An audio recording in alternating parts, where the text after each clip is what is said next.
1부 때 시간을 잘 못 맞추어서 시간이 좀 오버됐거든요. 그래서 2부 때는 빨리 하려고 생각 중에 있습니다. 여러분, 로마서를 우리가 보고 있는데요, 로마서의 앞부분은 상당히 논리적이고 신앙의 어떤 부분을 이야기합니다. 로마서를 볼 때마다 이렇게 로마서에 관한 책을 보거나 또 설교를 들을 때마다 저건 저 얘기가 아닌데 왜 저렇게 설명하실까 하는 안타까움이 있었습니다. 드디어 제가 말씀을 전할 기회가 되어서 로마서를 준비할 때에 저는 그런 실수를 범하지 않겠다 생각하면서 제가 공부를 좀 하고 있습니다. 여러분, 로마서에서 분명히 말하는데 죄가 무엇이라고 말합니까? 우리가 지난 말씀을 통해서 들었습니다. 살인하는 거, 도둑질하는 거, 그게 죄라고 하지 않고요, 그건 죄과입니다. 영어에서도 이것을 구분합니다. sin과 sins라는 것으로 구별을 하거든요. 죄는 하나님을 받아들이지 않는 겁니다. 피조물을 조물주를 대신하여 섬기고 복음을 받아들이지 않으며 그 마음에 하나님 두기를 싫어하였다라고 로마서는 기록합니다. 바로 그것이 죄입니다. 죄는 하나님과의 관계를 의미하는 겁니다. 하나님을 가까이 하는 사람은 그리스도 안에 있는 사람이고 그리스도 안에 있으면 구원을 얻게 된다라고 성경은 이야기합니다. 주님을 배척하고 주님과 멀리하면 우리는 죄 가운데 있다라고 말하는 것이 성경이 말씀하는 바입니다. 여러분, 그러면 하나님의 진노는 무엇이라고 말씀했습니까? 하나님의 진노는 내버려 두는 것입니다. 여러분, 그래서 죄인들이 이 땅에서 잘 먹고 잘 살고 하는 일마다 잘 되고 그걸 우리가 부러워할 필요가 없습니다. 여러분, 믿는 사람들은 잘못 가면 하나님께서 안 돼 하고 하나님이 때로는 길을 막으시고 때로는 치시고 때로는 아프게 하셔서 우리의 가는 길을 돌이키게 하십니다. 그것이 하나님의 사랑입니다. 하나님께서 사랑하는 아들에게 어찌 징계하지 않겠느냐라고 성경은 오히려 말합니다. 징계가 없으면 하나님의 자녀가 아니요 사생자다라고 성경은 이야기합니다. 하나님의 진노는 그들을 내버려 두는 것입니다. 그러면 그 진노로 내버려 둔 세상 가운데서 나타나는 일들이 무엇입니까? 바로 죄악, 죄과가 나타납니다. 로마서에는 먼저 그 나타나는 죄 중에 동성애를 예를 들고 있습니다. 오늘날 화두가 되고 있기 때문에 성경이 무엇을 말하는가 관심을 두지만 사실 이 동성애는 이후에 기록하고 있는 21가지의 모든 죄 중에 하나를 예를 든 것입니다. 성경에 심판이 몇 번 드러납니다. 하나님께서 물로 세상을 심판하실 때에 소돔과 고모라를 멸망시켰을 때에 이스라엘의 범죄를 지적하시고 이스라엘을 망하게 하셨을 때에 하나님께서 그 사회와 나라에 있는 죄과들을 들어서 그것이 너희의 죄의 결과다라고 말씀하실 때에 주로 드러나는 죄가 동성애와 살인과 인신매매가 보통 그곳에 언급되는 죄들입니다. 인신매매라는 것은 사람을 빛을 대신하여 노예로 삼고 풀어주지 않는 겁니다. 형제를 노예로 삼고 희년이 되어서도 그들을 놓아주지 않고 대대로 자기의 재산으로 삼아버리는 겁니다. 그리고 남자와 남자가 서로 상관하고 여자와 여자가 서로 상관할 때에 하나님께서 죄가 관영하였다라고 말하는 것입니다. 그러면 우리가 그 죄에 대해서 어떻게 판단하고 어떻게 대처해야 하는지를 성경은 다시 한번 말합니다. 로마서 2장 1절 말씀은 그러므로 남을 판단하는 사람아 누구를 막론하고 내가 핑계하지 못할 것은 남을 판단하는 것으로 내가 너를 정죄함이니 판단하는 내가 같은 일을 행함이라 라고 얘기합니다.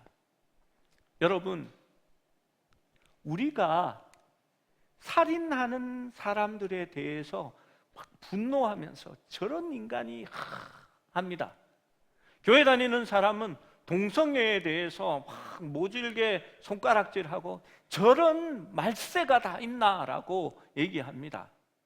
우리 자녀를 키우는 사람들은 동네에 전자발찌를 찬 누군가가 우리 동네 어느 주소에 거주한다라는 얘기를 들으면 막 이렇게 분노가 차오르면서 우리 동네에 저런 사람이 살다니 하면서 저 사람이 왜 왔지? 집주인은 왜 저런 사람들을 세를 줬지? 막 이런 생각들을 하게 됩니다. 그런데 성경은 판단하는 사람아, 너희가 판단할 때에 누구든지 막론하고 너희도 그 판단으로 판단될 것이다 라고 얘기합니다. 여러분, 하나님의 의는 우리가 생각하는 의보다 훨씬 더 높습니다. 주님은 이렇게 말씀하셨습니다. 살인하지 말라 하였으나 너희 마음에 형제를 미워하는 자가 있으면 이미 살인하였느니라 라고 말씀합니다. 예수님은 간음하지 말라 하였으나 너희가 음욕을 품고 여자를 보는 자마다 이미 간음하였느니라 라고 말씀합니다. 여러분, 바로 그 판단하는 것으로 우리가 정죄함을 받는다라고 얘기합니다. 여러분, 그래서 긍휼히 여기는 마음으로 볼 수 있어야 한다라고 성경은 말합니다. 로마서 2장 4절의 말씀을 같이 읽어봅니다. 뒤에 있습니다. 시작. 혹 내가 하나님의 인자하심이 너를 인도하여 회개하게 하심을 알지 못하며 그의 인자하심과 용납하심 같이 길이 참으심이 풍성함을 멸시하느냐. 여러분, 우리가 어떻게 구원을 얻었냐 하면 하나님의 인자하심이 너를 인도하여 회개하였다라고 말씀했습니다. 그래서 다른 이들도 회개하여 하나님의 인자하심과 용납하심과 길이 참으심이 풍성할 수 있다라는 것을 늘 생각해야 한다는 겁니다. 용감하게 이렇게 까셔서 드시면 됩니다. 소리 안 나게 하려고 이렇게 천천히 하시면 더 길어지니까요.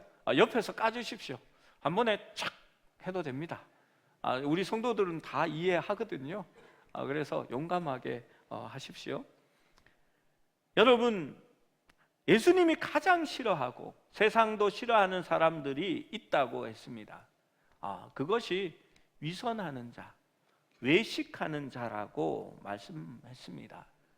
여러분, 솔직하게 생각해 봅시다. 우리 중에 모든 행위가 의로운 사람이 있습니까? 나는 이렇게 한 달 동안은 죄를 지을 수도 있지만 적어도 일주일 동안은 죄를 안 짓고 산다 하시는 분 한번 손 들어 보십시오. 제가 100만 원 드리겠습니다. 안 됩니다. 내 마음에 일어나는 그 죄들이 늘 내 가운데 나를 삼키려 합니다. 여러분, 그래서 교회는 먼저 용서받은 자들의 모임이라고 지난주에 말씀드렸습니다. 제가 이 말씀을 다시 드리는 이유는 지난주에 많이 안 나왔기 때문입니다. 여러분, 우리가 먼저 용서받았으면 비판하고 용서하지 못하고 눈을 흘기고 형제를 미워하는 것이 아니라 하나님의 인자하심과 용납하심과 길이 참으심이 풍성한 것을 기억하면서 여러분 그들을 품어줄 수 있는 것도 하나님의 뜻입니다. 여러분 그래서 동성애가 살인하는 것이 여러분 엄청나게 큰 죄이지만 우리는 그들이 하나님께로 돌아올 수 있다라는 전제를 가지고 그 사람들을 대할 수 있어야 합니다. 왜냐하면 나 같은 죄인도 하나님이 불러주셨고 긍휼히 여겨주셨고 용서하여 주셨는데 하나님의 은혜는 더 클 수 있다라는 것을 늘 생각하여야 하기 때문입니다. 그래서 2장 5절에는 이렇게 말씀합니다. 다만 내 고집과 회개하지 아니한 마음을 따라 진노의 날 곧 하나님의 의로우신 심판이 나타나는 그날에 임할 진노를 내게 쌓는도다 라고 얘기합니다. 여러분 회개하지 않으면 하나님 앞에 겸손하게 나아가지 않으면 하나님의 진노를 우리가 쌓아놓고 있다라고 말합니다. 이러한 점에서 보면요, 우리 하나님이 좀 답답해요. 좀 빨리빨리 하시면 좋잖아요. 우리 교인 중에서 빨리빨리 하시는 제가 제일 잘하는 분은 우리 안 집사님, 앞에 앉아 계시는데 이렇게 말하면 딱 이렇게 해놔요. 목사님 해놨습니다 이렇게 하고요, 이렇게 뭔가 이렇게 떨어지기 전에 우리 집사님께서 1층에 커피 원두랑 뭐 이렇게 물 채워주시고 이렇게 해주시거든요. 조금 비어질라 그러면 다 채워 놓습니다. 이렇게 커피가 아직 한 봉다리가 남았는데 이렇게 목사님 커피가 없습니다, 빨리 사놔야 돼요, 이렇게 얘기를 하십니다. 우리 하나님은 완전히 반대인 것 같아요. 그냥 진노가 내버려 두시는 겁니다. 하나님께서 미리 징계하시고 하나님께서 빨리 심판하시면 좋을 텐데 마지막 날까지 그것을 쌓아놓는다라는 이야기를 하십니다. 여러분 하나님께서는 반드시 보응하십니다. 행하는 대로 그것을 갚으신다라고 말씀합니다. 오늘 본문의 말씀은 바로 그 이야기를 하는 것입니다. 이것을 말로 풀어서 길게 설명하면 힘드니까 성경의 그냥 구조 자체를 제가 파워포인트에 옮겨봤습니다. 우리 화면을 한번 띄워봐 주십시오. 예, 글자 보이시죠? 예, 앞에서는 뒤에 보이십니까? 예, 눈이 좋으십니다. 예, 보시면은 그 다음부터 이어지는 5절, 6절, 7절, 8절, 9절, 10절, 11절을 간략하게 적었습니다. 이 성경의 구조를 교차 대칭 구조라고 하고요, 시편의 많은 구절이나 신약 성경, 구약 성경에 이러한 구조로 성경을 적은 곳이 많습니다. 왜 교차 대조라고 하냐면요, 반을 딱 접으면 같은 내용이 이렇게 맞추어지기 때문입니다. 우리 데칼코마니라고 하나요? 이렇게 옛날에 한쪽에 그림 그려서 이렇게 딱 접으면 양쪽에 같이 나오는 그런 구조를 가집니다.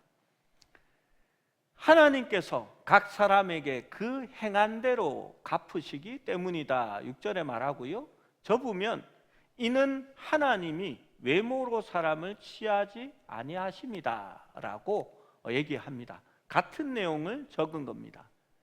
7절에 선한 행실을 꾸준히 행하여 영생을 구하는 자는 영생을 얻게 될 것입니다. 그리고 그러나 유대인이든 헬라인이든 선을 행하는 자는 영광과 존귀와 평화를 누리게 될 것입니다. 선한 행실을 꾸준히 행하여 영생을 구하는 자는 영생을 얻을 것인데 그건 유대인이나 헬라인이든 상관없이 선을 행하는 자라는 것이다 라고 말합니다. 그리고 8절과 9절은 서로 교차되는데요, 불의를 고집하는 자는 진노를 받을 것이다. 그것도 유대인이든 헬라인이든 악을 행하는 모든 자는 고통을 겪게 될 것이다 라고 9절에 이야기하는 겁니다. 여러분, 이게 무슨 말입니까? 모든 사람은 선한 행위로 하나님께서 심판하신다라고 얘기합니다. 그런데 로마 교회 안에 있는 유대인이나 헬라인이나 여기에는 차별이 없다는 겁니다. 다 똑같이 하나님의 심판을 받게 될 것이다 라고 이야기합니다.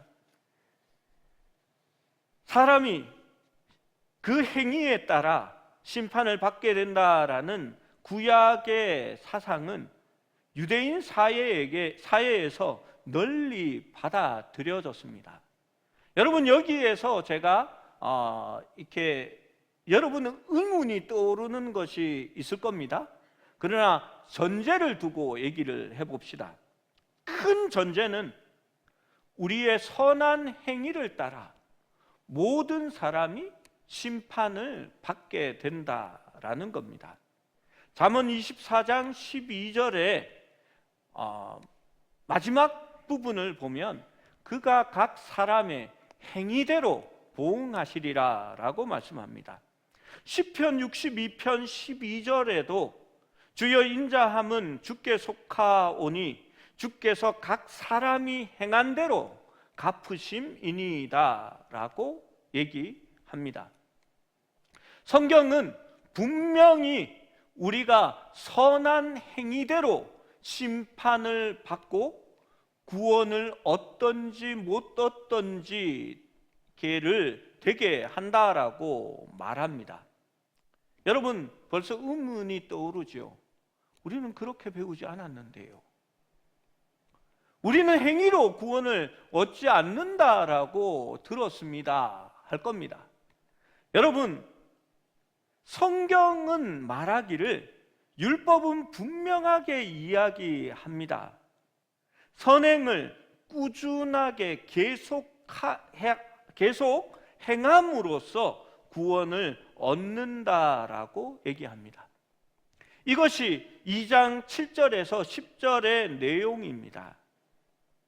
무엇을 구하냐 하면 영광과 존귀와 썩지 아니함, 즉 영생을 구하는 자들이 선한 일을 계속해서 행함으로 인하여 영생을 얻게 된다라고 말하는 겁니다. 그게 율법의 의라는 겁니다.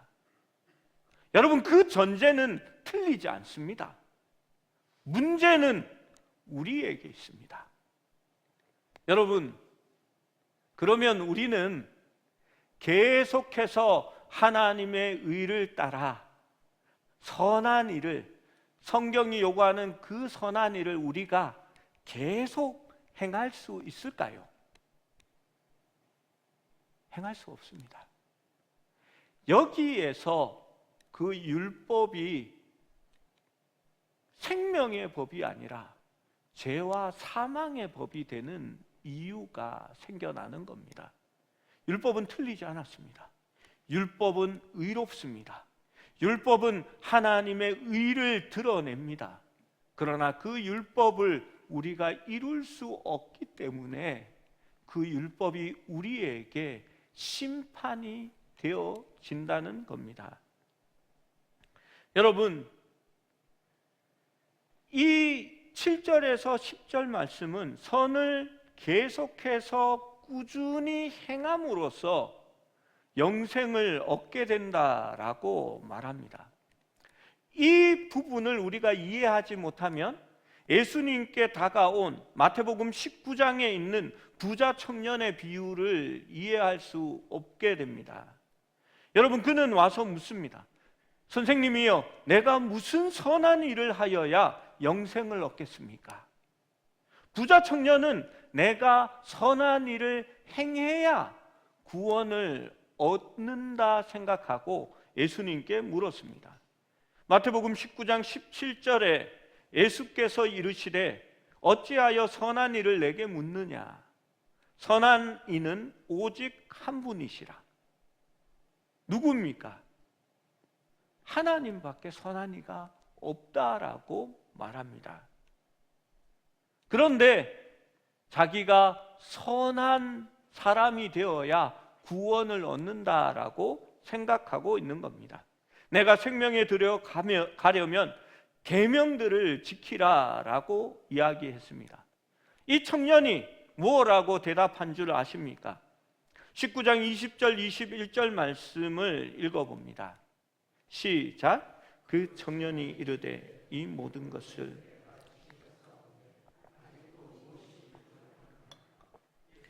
이르시되 내가 온전하고자 할진대 가서 내 소유를 팔아 가난한 자들에게 주라.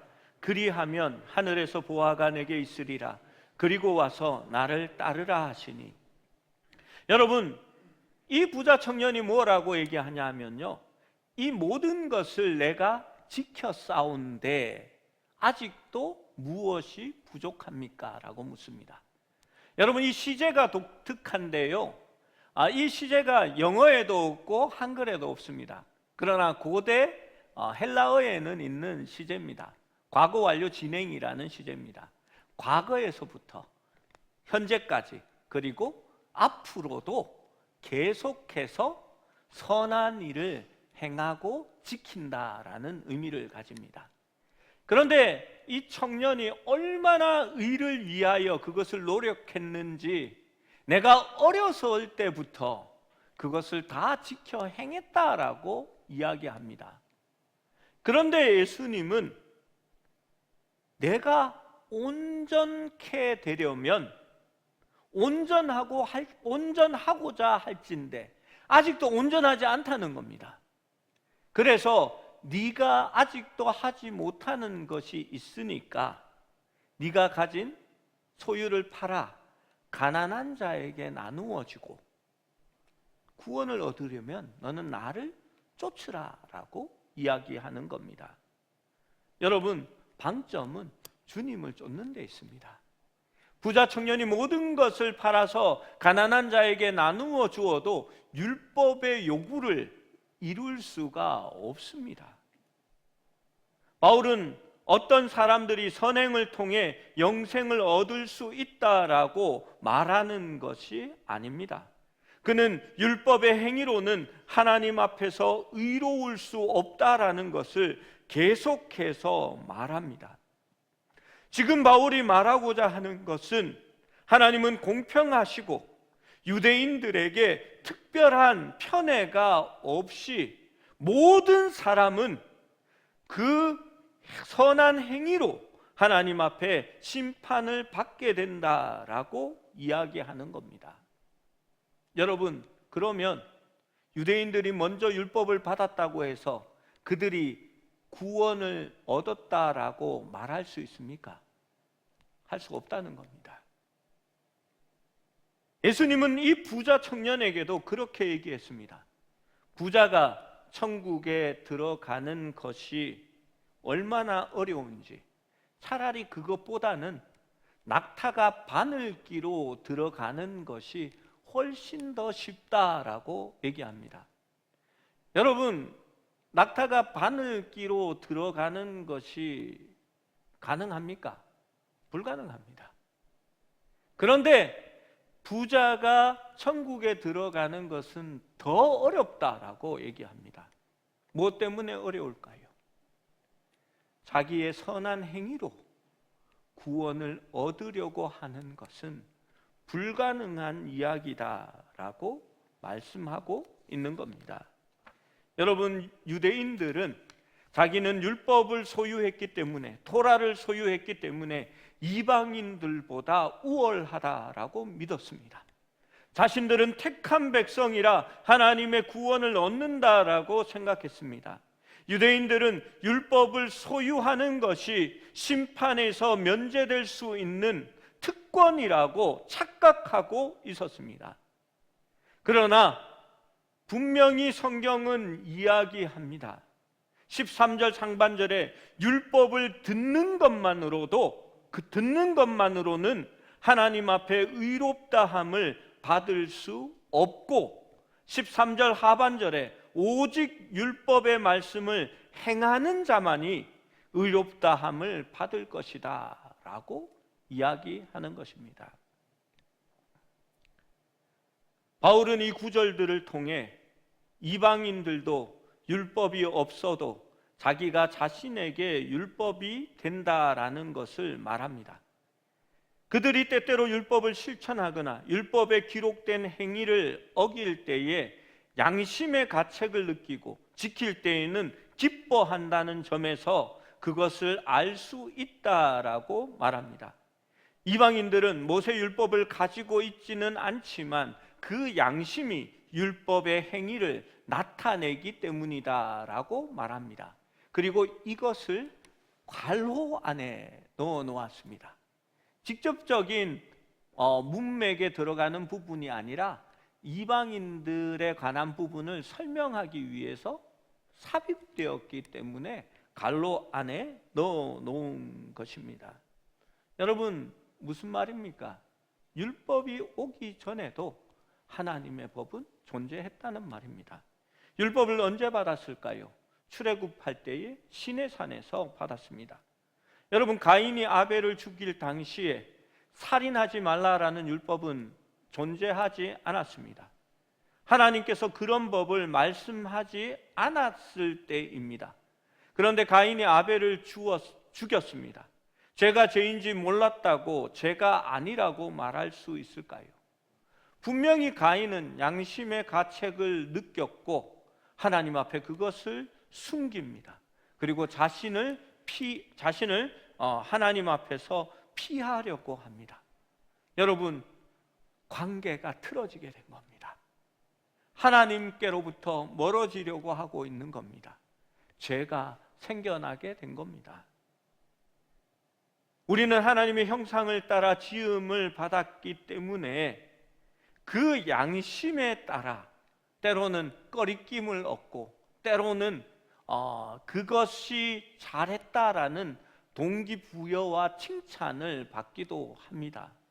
믿지 않는 사람들도 율법이 없지만 율법의 행위가 그들의 마음 가운데 있다라고 설명하고 있는 것입니다. 로마서 12장 2장 12절 13절을 같이 한번 읽어봅니다. 시작. 무릇 율법 없이 범죄한 자는 또한 율법 없이 망하고 무릇 율법이 있고 범죄한 자는 율법으로 말미암아 심판을 받으리라.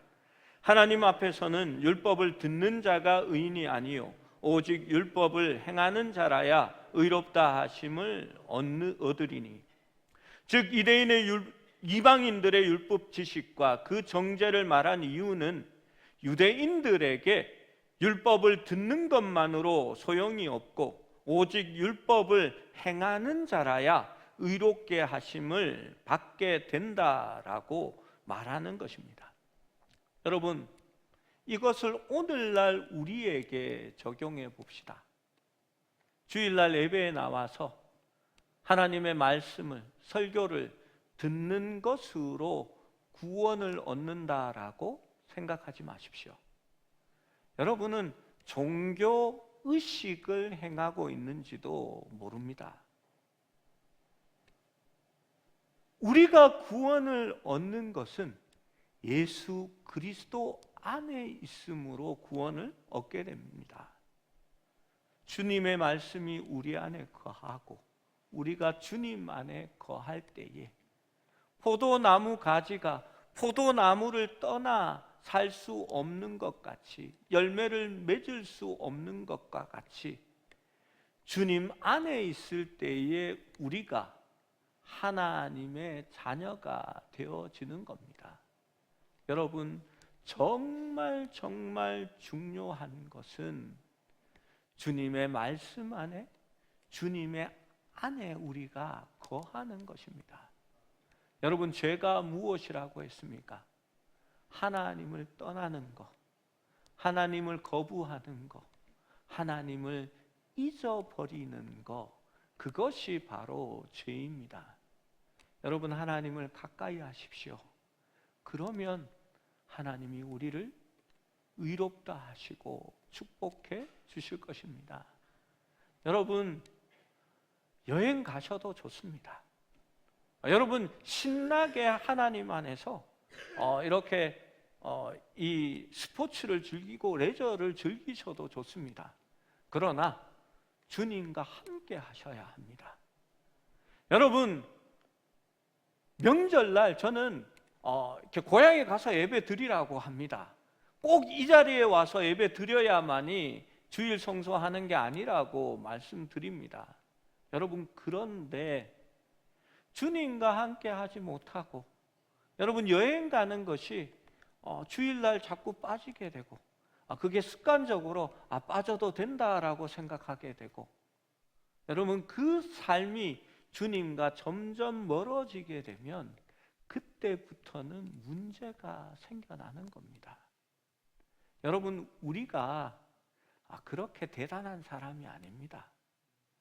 여러분, 제가 늘 말씀드리는 게 드리지 않습니까? 나 같은 것을 하나님이 불쌍히 여겨서, 제가 얼마나 놀기 좋아하는지 여러분 잘 아시잖아요. 저랑 교제해 하고 있는, 저를 잘 아시는 우리 성도님들은 우리 목사님 노는 거 잘해. 물속에서, 하늘에서, 땅 위에서, 산에서 잘 놀아라는 거 압니다. 그런데 그런 제가 맨날 말씀 보고 성경 펴놓고 설교 준비 끝나면 다음 설교 준비는 뭐지?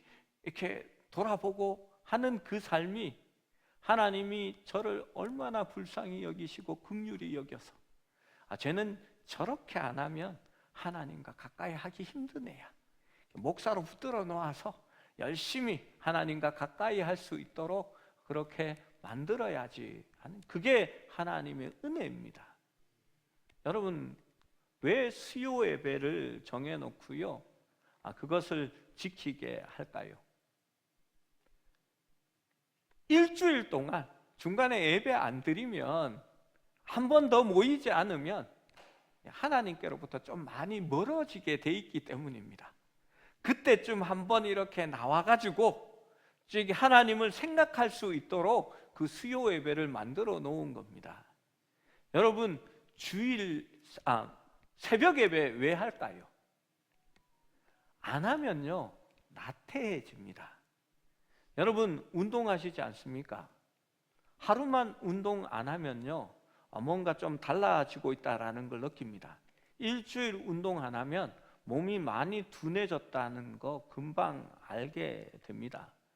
설날 때 많이 맛있는 거 많이 드셨잖아요. 명절 음식은 그래도 먹어줘야지 방심하고 허리끈 풀어놓고 신나게 먹었습니다. 여러분, 분명히 달라져 있습니다.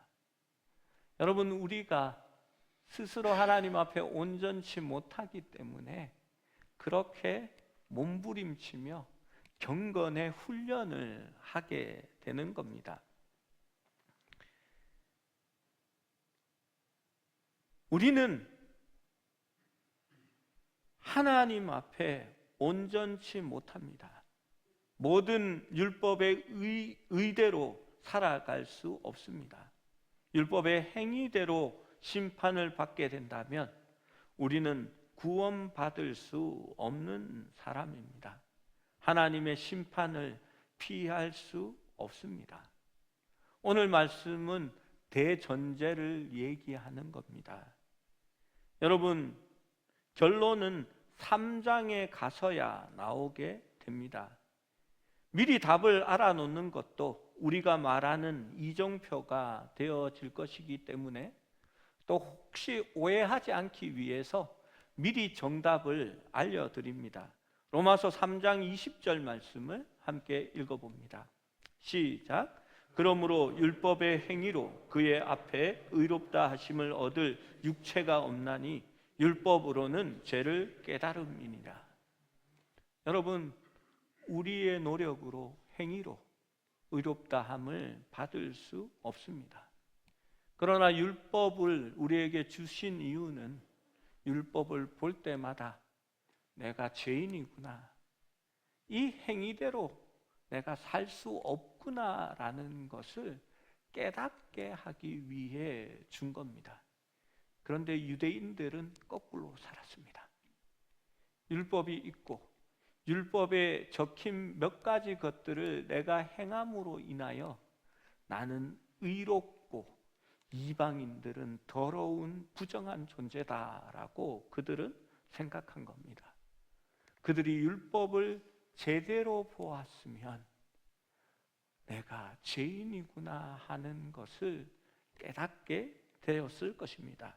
3장 12절 말씀도 함께 읽습니다. 시작. 다 치우쳐 함께 무익하게 되고 선을 행하는 자 없나니 하나도 없도다. 성경이 말하는 것입니다.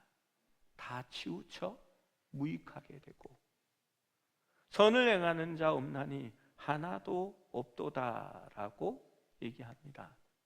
여러분, 행위로 구원을 얻을 자가 없습니다. 율법의 기준이 너무 거룩하고 의롭고 높기 때문입니다. 여러분, 그래서 사도 바울이 나중에 탄식합니다. 오라 나는 공고한 사람이로다. 누가 이 사망의 법에서 나를 구원하여 냈고. 사도 바울은 생명의 성령의 법이 있어야 우리가 구원함을 얻는다라고 고백하게 되는 것입니다. 명절이 되면 낙골당 장례 얘기가 나옵니다. 아마 저희 나이가 이제 부모님들의 그러한 이렇게 앞날을 생각하고 얘기를 나누는 것 같습니다.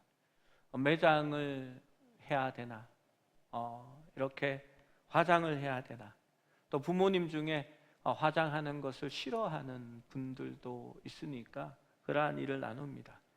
그러한 얘기를 나누면 또 어느 낙골당이 좋으냐, 뭐 그런 얘기도 하게 되는 것 같습니다. 그때에 천주교가 부러움의 대상이 됩니다. 요즘 성당은 지하의 밑바닥을, 최고 아래쪽의 바닥을 낙골당으로 사용하고 있는 것이 추세입니다. 웨스트민스터 사원의 바닥이 다 낙골함인 거 아시죠? 거기에 이렇게 리빙스턴의 낙골도 거기에 되어 있습니다. 천주교가 그렇게 합니다. 그런데 여러분, 그게 부러워할 것이 없는 이유가요, 천주교는 아직도 인간의 행위로, 선한 행위로 구원을 얻는다라고 그들은 생각합니다. 우리는 종교개혁을 통해서 그 생각을 완전히 버리고 우리는 오직 믿음으로 말미암아 구원을 얻는다라고 말합니다. 여러분, 구원을 받기 위해서는 우리의 행위로 구원을 얻을 수 없기 때문에 선한 행실을 쌓아야 하는 거지요. 천주교는 천국에 다 갈 수 없다라고 말합니다. 사제들만 천국에 바로 가고요, 그 일반 성도들은 연옥으로 간다고 말합니다. 왜냐하면 천국에 갈 만한 온전한 의를 쌓은 사람이 없기 때문이죠. 여러분, 그래서 이 사람들은 잉여의라는 것을 추구합니다. 테레사 수녀라든지, 우겸아 여기 할아버지 옆에 앉자. 제 기도 제목입니다. 제가 우리 주일학교 아이들이 없을 때 애들 우는 소리, 떠드는 소리, 막 이렇게 뛰어다니는 소리가 늘 우리 교회에 가득했으면 좋겠다. 그게 제 기도 제목이었거든요. 하나님이 응답하신 겁니다. 이 행위로 구원을 얻어야 한다라고 말하니까 내가 쌓을 의가 없잖아요. 그러면 남의 의를 가져와야 됩니다. 자기를 구원하려 하는 것보다 더 많은 의를 쌓은 사람들이 성인이라고 얘기하는 겁니다.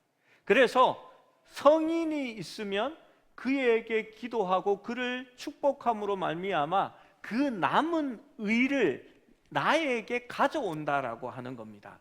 그래서 그 사람들은 성지순례가 중요합니다. 성지에 가서 거기에서 기도하고 방문하고 헌금함으로써 그 의를 내가 가져오는 겁니다. 그래서 곳곳마다 성지를 만들고 그 성지에 찾아가서 순례하고 헌금하는 것이 그들의 신앙생활이 되어지는 겁니다. 여러분, 내가 온전한 의를 쌓지 못하기 때문에 내가 연옥에서 천국에 가려면 누군가가 나를 위해서 의를 대신 쌓아줘야 됩니다. 여러분, 내가 죽고 나서 나를 위해서 의를 쌓아줄 사람이 누가 있겠습니까? 자식밖에 없지요. 그러면 그 자식들이 천주 교회에 계속 머물고 거기에 방문할 수 있도록 만들어야 되는 겁니다. 그래서 성당의 밑바닥을 납골당으로 채우는 겁니다. 그곳에 부모의 납골이, 유골이 있으면 기일마다 가족들이 찾아와서 함께 예배하고 교회에 헌금함으로 말미암아서 그 의가 정립되어진다라고 생각하는 겁니다. 그러면 그들이 나중에 연옥에서 천국으로 옮겨진다라고 믿는 것입니다. 여러분, 그렇지 않습니다. 인간의 행위로 구원을 얻을 수 없다라고 성경은 분명히 얘기하고 있기 때문입니다.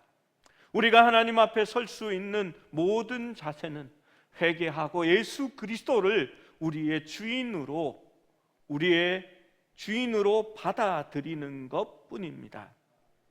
여러분, 자신이 선하다고 생각하는 사람은 자신보다 못한 사람을 긍휼히 여기는 마음이 없습니다.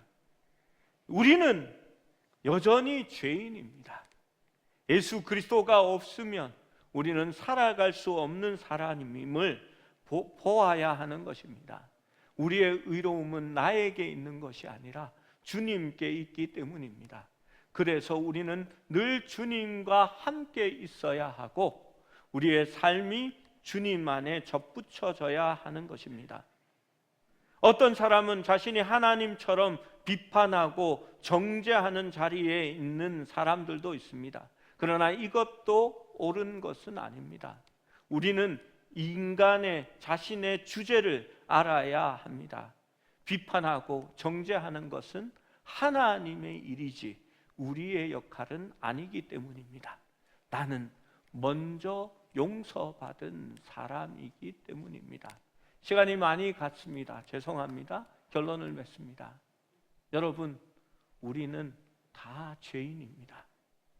우리의 행위로 구원을 얻을 자는 아무도 없습니다. 그래서 우리는 우리의 구속자, 우리를 의롭다 하실 예수 그리스도가 필요하고 우리의 구원은 오직 그리스도를 믿음으로 말미암아 받을 수 있다는 것입니다. 늘 기억하면서 주님과 가까이 하시기를, 우리가 주님과 늘 동행하는 삶을 살 수 있기를 소원하는 여러분이 되시기를 축원합니다.